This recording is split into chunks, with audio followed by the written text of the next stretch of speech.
अगर ये सरकार गोडसे की विचारधारा पर चल रही है तो मुझे कुछ नहीं कहना, लेकिन अगर गांधी के प्रति जरा भी सम्मान है तो उन लोगों के खिलाफ मुकदमे दर्ज करके उनको जेल के सीखचों के पीछे डालना चाहिए। सरकार खामोश, प्रधानमंत्री जी खामोश, कोई उसकी चर्चा नहीं करते, क्योंकि कहीं ना कहीं भारतीय जनता पार्टी जिस विचारधारा से आती है वो विचारधारा गोडसे को महिमा मंडित करने की विचारधारा है।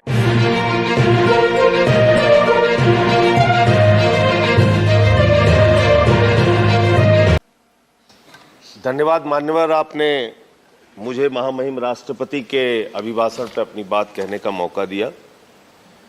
मान्यवर, जब मैं महामहिम राष्ट्रपति जी का अभिभाषण पढ़ रहा था तो मुझे लगा कि इतनी बड़ी बड़ी बातें इस भाषण में सरकार के द्वारा महामहिम जी के माध्यम से कहलवाई गई है जिसका वास्तविकता से कोई लेना देना नहीं है। जमीन पे आप ठीक विपरीत काम करते हैं और जब महामहिम राष्ट्रपति का अभिभाषण करवाते हैं तो आप श्रेष्ठ भारत, एक भारत, सबका साथ, सबका विकास और अमृत महोत्सव की चर्चा करते हैं। मान्यवर, मैं बड़ी विनम्रता पूर्वक आपके सामने सरकार से पूछना चाहता हूं, आप देश के महापुरुषों को याद कर रहे हैं, बहुत अच्छी बात है, याद कीजिए, लेकिन आजादी के 75वें अमृत महोत्सव में, आजादी के 75 वर्ष पूरे होने पर अगर महामहिम राष्ट्रपति के अभिभाषण में गांधी जी की भी चर्चा कर देते तो आपको शर्मिंदा होना पड़ता, आपका सर शर्म से झुक जाता। अहिंसा के पुजारी राष्ट्रपिता महात्मा गांधी को धर्म संसद बुलाकर उत्तराखंड में अपमानित किया जाता है मान्यवर, मध्य प्रदेश में अपमानित किया जाता है मान्यवर, छत्तीसगढ़ में अपमानित किया जाता है मान्यवर। मैं कहना चाहता हूं, अगर यह सरकार गोडसे की विचारधारा पर चल रही है तो मुझे कुछ नहीं कहना, लेकिन अगर गांधी के प्रति जरा भी सम्मान है तो उन लोगों के खिलाफ मुकदमे दर्ज करके उनको जेल के सीखचों के पीछे डालना चाहिए। यह राष्ट्रद्रोह है मान्यवर। बापू का अपमान हो रहा है। दुनिया के किसी देश में चले जाइए, आप कहते हैं हम भारत से आए, लोग कहते हैं गांधी जी के देश से आए। उस महात्मा गांधी का अपमान इस देश में हो रहा है मान्यवर, आजादी के 75वें साल में, और सरकार खामोश, प्रधानमंत्री जी खामोश, कोई उसकी चर्चा नहीं करते, क्योंकि कहीं ना कहीं भारतीय जनता पार्टी जिस विचारधारा से आती है वो विचारधारा गोडसे को महिमा मंडित करने की विचारधारा है, गांधी के विपरीत काम करने वाली विचारधारा है। दूसरी बात मान्यवर, सबका साथ सबका विकास का जिक्र किया गया। एक तरफ आप सबका साथ सबका विकास का जिक्र करते हैं, दूसरे तरफ आपके नेता उत्तर प्रदेश के मुख्यमंत्री कहते हैं, आदित्यनाथ जी भाषण देते हैं, यूपी का चुनाव 80 और 20 पर होगा, 80 और 20 पर होगा। ये 80 और 20 क्या है? मैं आपसे पूछना चाहता हूं बड़ी विनम्रता पूर्वक, वो कोरोना की महामारी में जो लाखों लोग मारे गए वो 80 में आते हैं कि 20 में आते हैं? वो किसान जो 1 साल तक सड़कों पर बैठा रहा, 750 किसान शहीद हो गए, वो 80 में आते हैं या 20 में आते हैं? वो खुशी दुबे उत्तर प्रदेश की बेटी जो 1.5 साल से जेल में सड़ रही है, वो प्रभात मिश्रा जिसका फर्जी इनकाउंटर हो गया, वो हाथरस की बेटी जिसको रात में 2 बजे जला दिया गया, वो नौजवान जो लाठियों से पीटे जाते हैं मान्यवर, वो 80 में आते हैं या 20 में आते हैं? ये 80 और 20 में हिंदुस्तान को बांटना बंद करो, गरीब बच्चों के फीस पे चर्चा करो, तरक्की पर चर्चा करो। आप किस ओर हिंदुस्तान को लेकर जाना चाहते हैं? क्या आप करना चाहते हैं?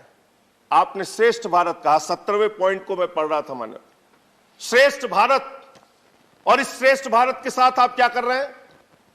माननीय गृह मंत्री जी बयान देते हैं मुजफ्फरनगर में जाके, दंगे याद है ना?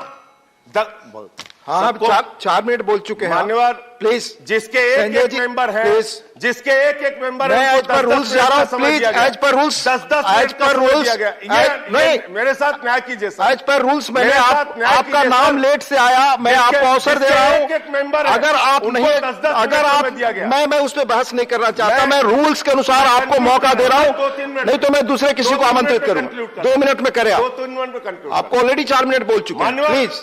मान्यवर, मैं बड़ी विनम्रता पूर्वक आपसे कहना चाहता हूं, हमारे देश के गृह मंत्री इस भाषण में श्रेष्ठ भारत की बात कही गई, वो भारत श्रेष्ठ है, श्रेष्ठ था, श्रेष्ठ रहेगा, लेकिन उस श्रेष्ठ भारत को आप दिन रात पाकिस्तान से डराते हैं। बिहार का चुनाव होता है, पाकिस्तान से डराते हैं।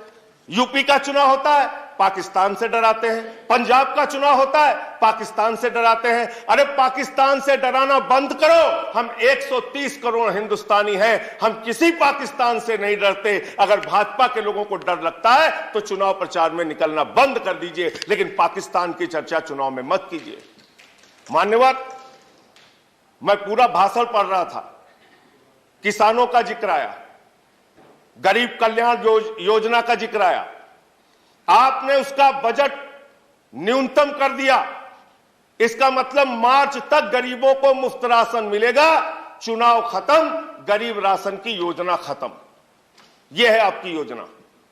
हम सारे लोग श्रेष्ठ भारत को मानते हैं, भारत माता की जय लगाते हैं, लेकिन भारत माता, मैं कंक्लूड कर रहा हूं सर, भारत माता की जय तो तब होगी जब उस मां के 130 करोड़ बच्चे, हिंदू हो, मुसलमान हो, सिख हो, ईसाई हो, अगड़ा हो, पिछड़ा हो, दलित हो, सवर्ण हो, जब सब खुशहाल रहेंगे, एक साथ मिलकर चलेंगे, तब भारत माता की सही मायने में जय होगी। जब गरीब बच्चों को अच्छी शिक्षा मिलेगी मान्यवर, अच्छा इलाज मिलेगा मान्यवर, तब ये देश, जब किसान को उसके फसल का दाम मिलेगा, तब भारत माता की जय होगी। इसलिए जो भाषण में आपने लिखा, जो बात आपकी सरकार की ओर से कहलवाई गई और जो आपका कर्म है, उसके बारे में एक ही बात कहना चाहता हूं कि तू इधर उधर की ना बात कर, ये बता कि काफिला क्यों लुटा। मुझे रहजनों से गिला नहीं, तेरी रहबरी पर सवाल है।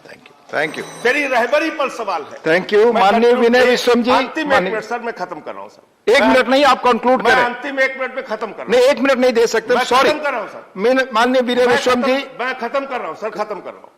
मैं सिर्फ आपसे यही कहना चाहता हूं, आपके माध्यम से सरकार से निवेदन करना चाहता हूं, चुनाव मुद्दों पर लड़िए, देश का माहौल मत बिगाड़िए, देश को नफरत की आग में मत झोंकिए।